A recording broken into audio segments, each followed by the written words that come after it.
Welcome to the More Movement podcast, where we explore the dynamic connections between sports, physical well-being, and personal growth. Next, what we have is melatonin. Good old melatonin. This is one of those where everyone and their mom is taking it. And the research does not back up everyone and their mom taking it. So why is everyone and their mom taking it? Because in the same way that caffeine doesn't give you energy, melatonin doesn't make you sleepy. So why do we take it thinking that, oh, if I take this melatonin, it's going to make me go to sleep? Melatonin works in a way that it basically just tells you it's time to go to sleep, and it signals the body, hey, we should start shutting things down. And this is where you can get the tired but wired phenomenon, to where your body is telling you, okay, sun is down, melatonin's kicking in, I think it's time for bed. So essentially, I think the way that Matthew Walker, the author of Why We Sleep, the way that he describes melatonin is that it's essentially the body getting into the starting blocks. You're not taking off going to sleep. You're just in the starting blocks. You're getting ready to go to sleep. You got to do the rest on your own. And whether that's journaling or meditation or any kind of relaxation techniques that you prefer before you go to bed, you got to do that if you want to combine it with the melatonin. That way your body can be signaled for that transition. Sure, that could be beneficial. But again, the research doesn't support it unless you are of the older age. Then it supports it. And they're defining the older age as 65 and up.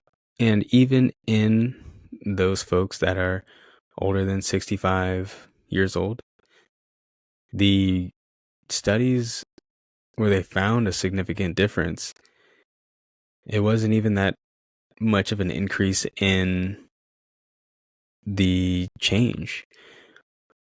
The change was only about 3 minutes, I believe it was.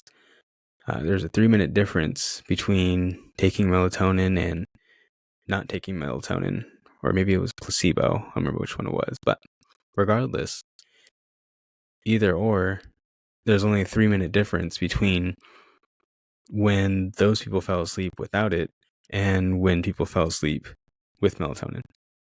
And on top of that, a lot of the prescriptions that are not prescriptions, a lot of the over-the-counter melatonins that people get at the store are about 10 times more than the normal dosage that you need. And so why are we taking melatonin at such high levels if it, one, doesn't even really seem to be impacting anybody unless you're older than 65? Then it only has about a 3-minute difference. And two, if you're taking melatonin at these arguably dangerously high levels for an extended period of time, again, it's like the boy who cried wolf. Like, if you bring in something from outside the body that's not supposed to be at that level, that wasn't prescribed at the right level for your body, the body's just going to be like, oh, here's some more melatonin. All right, pineal gland, we don't need to send any more out. We're good. Let's just chill, bro. We're done with that. We have melatonin coming in every day. And so it just kind of slows down with that melatonin.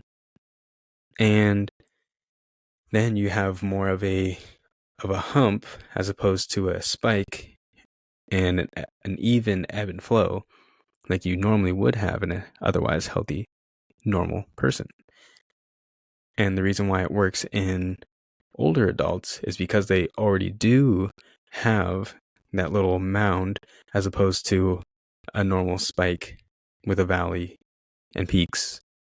Ain't no mountain high, ain't no valley low, except for your melatonin levels, because you've been taking melatonin for years. Anyways, the reason why that it works on older adults is that very point that I just made, to where it's just a mound. So in order to get that more defined peak, taking exogenous melatonin can be beneficial in some cases for that reason. But, like always, please contact your PCP and not me. Moving on to magnesium. With magnesium, this is one of those that there is some emerging research out there that has some promising data to back it up. And from what we know from it now is that magnesium threonate is the main form of magnesium that you want to consume if you wish to have an improvement in your sleep quality. And the studies show that it's not going to have a significant impact in terms of improving your time to fall asleep. But when you do hit that pillow, studies show that you will basically just be knocked out, be in a coma. Maybe not that severe, but you will be able to have an improvement in your overall sleep quality, and it has been shown to help you stay asleep. The way it does that is by helping increase your relaxation and reduce your anxiety. Works in a very similar manner that L-theanine does, that we had mentioned before when we were talking about caffeine. Works in a very similar manner. The next two I'm going to talk about actually have some pretty good research out there that support its benefits for sleep. However, they're still in the very early stages of the research on those certain things, and more data needs to come out before they can definitively say that this does this 100% certainty, even though in life and in most things there's no such thing as 100%, but we can sure as hell try. Moving on into kiwi fruit. Kiwi fruit is one of those things that outside looking in might seem a little daunting because of all the fuzz on the outside and the juicy goodness on the inside. And that juicy goodness on the inside is actually not the most beneficial part of the kiwi fruit. The outside portion of the kiwi fruit is actually where a lot of the fiber lies. Yes, that hairy thing on the outside is what gives the kiwi fruit its fiber and its benefits. However, lucky for you guys that are yakking over there in the corner, the kiwi itself on the inside is where a lot of the benefits lie. So you don't have to worry about eating the skin or anything like that. But just know, if you want to have that extra fiber, you gotta eat the skin too. In terms of the actual fruit part of the kiwi fruit, the inside part of it, the research out there is limited, but some of the data that they are coming out with seems to be pretty promising. This article that I found, it is fairly good in its design and everything that it has going for it. However, it was done during the pandemic, so it was kind of limited.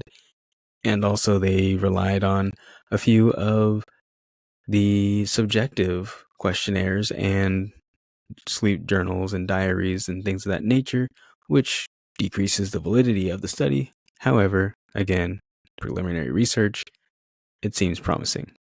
That being said, some of the benefits included increase in total sleep time, increase in sleep efficiency percentage, and a statistically significant reduction in number of awakenings throughout the night, which has been one of our major topics that we've been talking about because of how it impacts overall sleep quality. Now, one of the things that they also looked at in the study is the ability to recover from exercise or a bout of training or from a match or whatever, because they did this study on elite athletes for the national team, and I believe it was rowers and middle distance runners, something of that nature. Again, study was small and it had some limitations, but the research is promising.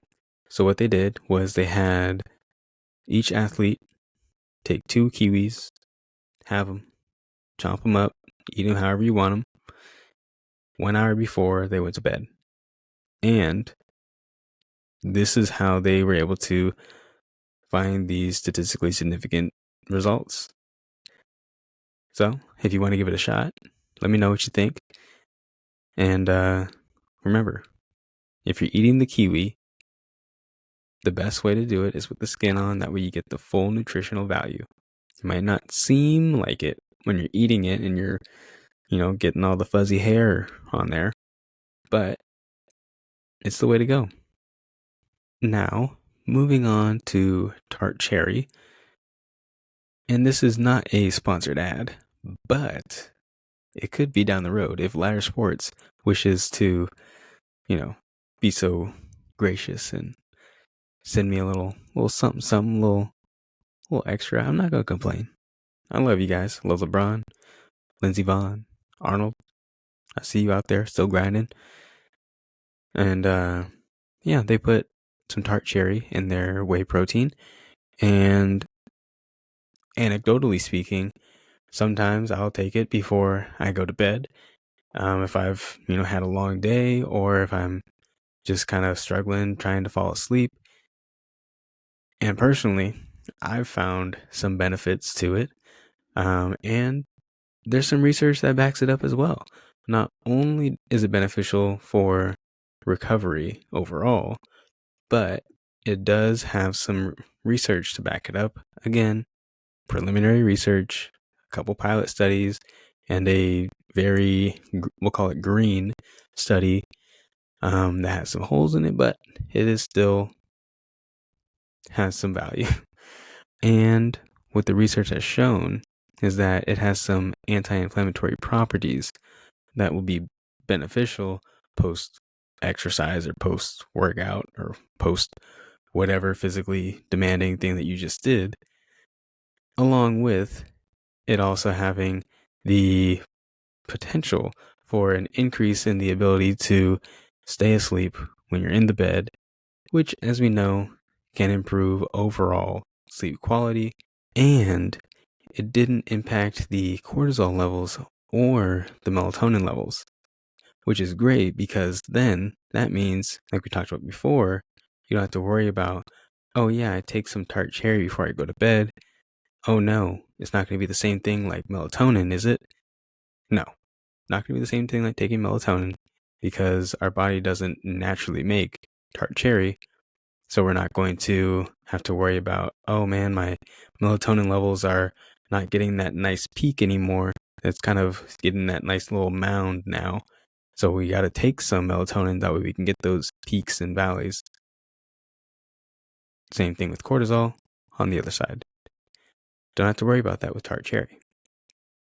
Again, preliminary research, still very green, still a new area to explore, and you can do some personal exploring out there as well by taking a look at Ladder Sports. Check it out, see if you like it. I love it. See, I could do promo ads for you guys. We could be a dynamic duo.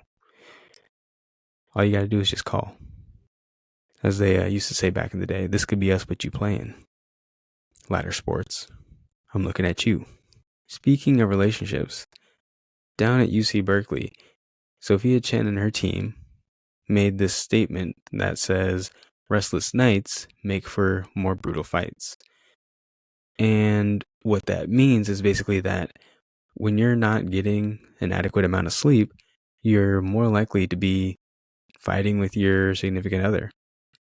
They found that lack of sleep also reduces your empathy that you have when somebody's talking to you about a certain situation, and you're typically more likely to take a firm stance, or what some might call stubborn stance, on what your partner is saying, as opposed to actually listening to them and being more empathetic and hearing what they're saying. So when you are missing out on sleep, you're also missing out on parts of your relationship. So that pretty much does it. That wraps up the series on sleep, the lessons that we've learned from sleep, from the research, and from, I guess, a couple times, a little anecdotal experience as well. But for the most part, I hope you guys enjoyed what I had to share there. And if you have any recommendations on future episodes, please let me know. Don't hesitate to DM me on Instagram, email me, or you can hit me up on Facebook if people are still using that. I just want to leave you guys with one last thing before I let you guys go. And that is, if you are someone that has anxiety and that comes up before you go to bed, or if you are stressed out before you go to bed and you're not able to fall asleep, try journaling 1 to 2 hours prior to going to sleep. The research shows that it has been able to decrease the amount of time that it takes you to fall asleep by 50%. 50%. So, try it out. Let me know. See what you think. As well as Ladder Sports. I see you out there looking for that sponsorship. Let me know. That's all I got for you guys today.